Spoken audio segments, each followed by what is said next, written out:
How much time do we have? Taller than me. Almost there. Makedo was so fun. You can make a lot of incredible stuff, like the cave. I made a redback shark. I made a bunny named Michelle, and she loves carrots. My experience with Makedo in the classroom has been really positive. It's given children an opportunity to collaborate with one another and to be really creative.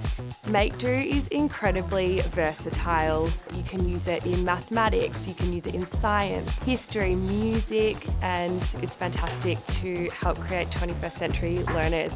I like that they're easy to use, which opens it up for students of differing ability. It's really interesting to see how the different students collaborate in different ways and they all play to their different strengths.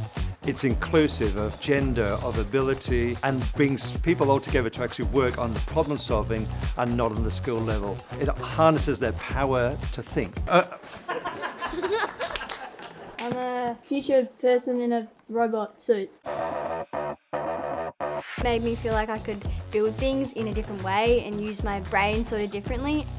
You can just make anything with just a few tools. Other way. No, that doesn't fit. No sticky tape or glue was used. I know that we can all recycle it. We got it.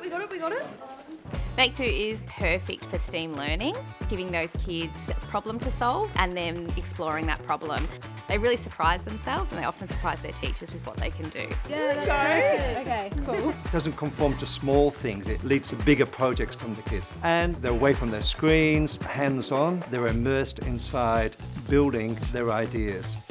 I would be recommending it to every teacher I know. It's a great tool to have in the classroom. The safety, durability and access, and it just creates an element of fun where it's connecting what they're doing with their hands to the creativity that's flowing through their brains at the same time.